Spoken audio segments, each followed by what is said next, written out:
नमस्कार दोस्तों, मैं ऐश्वर्या सक्सेना आप सभी का स्वागत करती हूँ अपने YouTube चैनल पर जिसका नाम है attract English by Aishwarya Saxena. So friends, आज जिस टॉपिक के बारे में हम बात करेंगे उसका नाम है रिपोर्टेड स्पीच। शुरुआत करते हैं रिपोर्टेड स्पीच की डेफिनेशन के साथ। Reported speech is used to repeat something that was said previously.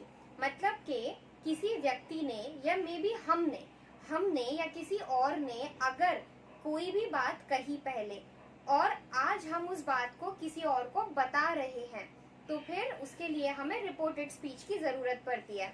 अब दो बहुत ही इंपॉर्टेंट रूल्स हैं जो कि हमें फॉलो करने होते हैं जब हम किसी सेंटेंस को रिपोर्टेड स्पीच में लिखते हैं। पहला, that conjunction is used to convert direct speech to reported speech. That conjunction, अब सबसे पहले तो कंजंक्शन होता क्या है। मैंने कंजंक्शंस के ऊपर भी एक वीडियो बनाया है। कंजंक्शंस वो शब्द होते हैं जो कि दो शब्दों को या दो वाक्यों को जोड़कर एक नया वाक्य बनाने के लिए काम में आते हैं, जैसे कि और यानी कि एंड, क्योंकि, बिकॉज या फिर ड्यू टू। तो ये सब हमारे कंजंक्शंस होते हैं। इसी तरीके से दैट जो है वो भी एक कंजंक्शन है। तो जब हम किसी सेंटेंस को डायरेक्ट स्पीच से रिपोर्टेड स्पीच में बदलते हैं, अब ये डायरेक्ट स्पीच क्या होती है? जब हम किसी व्यक्ति के कहे हुए शब्दों को बिल्कुल उसी के शब्दों में बता रहे हैं। जैसे कि मान लीजिए, रीना ने मुझसे कहा मैं कल बाजार गई थी, और मैं उसको बिल्कुल उसी तरीके से कह रही हूँ कि रीना ने मुझसे कहा था मैं कल बाजार गई थी। तो ये डायरेक्ट स्पीच है। और अगर मैं इसे अपने शब्दों में बताऊंगी तो मैं क्या कहूंगी? रीना ने मुझसे कहा था कि वो कल बाजार गई थी। तो ये हो जाएगा रिपोर्टेड स्पीच। तो जब हम किसी सेंटेंस को डायरेक्ट स्पीच से रिपोर्टेड स्पीच में कन्वर्ट करते हैं तो हमें जरूरत पड़ती है दैट कंजंक्शन की। ये पहला रूल है। और दूसरा रूल क्या कहता है? The verb is changed to past tense to convert sentence into reported speech। जो क्रिया है, verb है सेंटेंस में, उसकी कोई ना कोई फॉर्म होगी, या तो वो पास्ट टेंस में होगा या प्रेजेंट टेंस में या फ्यूचर टेंस में।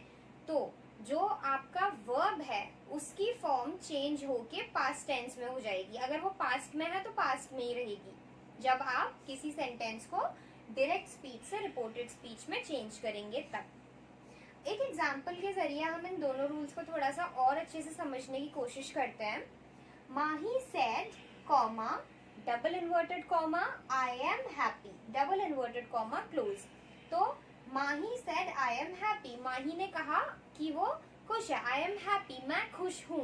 अब ये जो शब्द हैं आई एम हैप्पी, ये माही के कहे हुए बिल्कुल एग्जैक्ट शब्द हैं और इसीलिए हमने इन्हें डबल इन्वर्टेड कॉमास में लिखा। अब इसका रिपोर्टेड फॉर्म कैसा होगा? Mahi said that she was happy, Mahi ने कहा कि दैट शी वॉज हैप्पी, वो खुश थी। तो पहला रूल यहाँ पे हमने दैट का यूज लिया, दैट को यूज में लिया। और दूसरा रूल आई एम हैप्पी से हो गया शी वॉज हैप्पी। तो ये प्रेजेंट टेंस में था और अब ये पास्ट में कन्वर्ट हो गया। तो इस तरीके से इन दो रूल्स को फॉलो करते हुए हम एक सेंटेंस को डायरेक्ट से रिपोर्टेड स्पीच में कन्वर्ट करते हैं। अब हम देखेंगे कि जब हम किसी सेंटेंस को, किसी वाक्य को डायरेक्ट स्पीच से रिपोर्टेड स्पीच में चेंज करते हैं तो टेंस किस तरीके से बदलता है। तो देखिए, अगर आपका सेंटेंस डायरेक्ट स्पीच में है और उसमें विल यूज हो रहा है तो वो विल वुड में कन्वर्ट हो जाएगा जब हम उसे रिपोर्टेड स्पीच में लिखेंगे। उसी तरीके से कैन बन जाएगा कुड, मे चेंज होगा माइट में, मस्ट की जगह आएगा हैड टू, हैव टू की जगह भी आएगा हैड टू, विल बी की जगह आएगा वुड बी। ठीक है, तो ये कुछ बहुत ज्यादा कॉमनली यूज होने वाले एग्जाम्पल्स हैं, इसीलिए मैं इनको स्पेसिफिकली यहाँ पे लिख रही हूँ। अब हम बात करते हैं कुछ एग्जाम्पल्स की जिनमें ये यूज हो रहे हैं। जैसे कि फर्स्ट है, Rani said double inverted comma I have lost my pen. Rani ने कहा मैंने अपना पेन खो दिया है। इसका जो रिपोर्टेड स्पीच है वो क्या बनेगा? Rani said that she had lost her pen. Rani ने कहा कि उसने अपना पेन खो दिया था। तो सबसे पहले तो प्रोनाउन का हमने चेंज देखा, आई शी हो गया, क्योंकि यहाँ रानी अपने आप बता रही थी अपनी बात, लेकिन यहाँ हम उसके बारे में बात कर रहे हैं। दूसरी चीज, हैव की जगह हमने हैड लिख दिया क्योंकि टेंस हमने प्रेजेंट से पास्ट में चेंज किया है। Next, Arjun said my mother is tall. इसका रिपोर्टेड स्पीच में होगा Arjun said that his mother was tall. So is की जगह वाज, क्योंकि इज प्रेजेंट टेंस में होता है और वाज जो है वो पास्ट टेंस में होता है। तो ये कुछ एग्जाम्पल्स थे पास्ट टेंस में जाने के, जब हम किसी सेंटेंस को डायरेक्ट से रिपोर्टेड स्पीच में कन्वर्ट करते हैं। तो जब हम सेंटेंसेस को डायरेक्ट स्पीच से रिपोर्टेड स्पीच में चेंज करते हैं तो टाइम और प्लेस के तरीके से भी कुछ चेंजेस हमें सेंटेंस में करने होते हैं। जैसे कि अगर मान लीजिए हमारे पास कोई सेंटेंस है जो कि डायरेक्ट स्पीच में है, तो अगर उसमें नाउ लिखा रहा है मतलब अभी, तो जब हम उसे रिपोर्टेड स्पीच में कन्वर्ट करेंगे तब वो नाउ जो है वो देन में चेंज हो जाएगा, मतलब कभी कभी ऐसा हुआ था। उसी तरीके से अगर टुडे आ रहा है आपके सेंटेंस में तो दैट डे, हेयर को देयर, दिस बन जाएगा दैट, टुनाइट आज रात, दैट नाइट उस रात, जब की भी बात हो रही है तब के लिए। देन अगो बिफोर, टुमारो बन जाएगा नेक्स्ट डे या फिर फॉलोइंग डे। देन येस्टरडे बन जाएगा डे बिफोर या फिर प्रीवियस डे। सो ये कुछ बेसिक रूल्स हैं जो कि बहुत कॉमनली हमको फॉलो करने होते हैं, बहुत कॉमनली ये सेंटेंसेस में देखने मिलते हैं। अब इनके बेसिस पे कुछ सेंटेंसेस हम देखेंगे। Examples, first, Priya said my exams will finish tomorrow.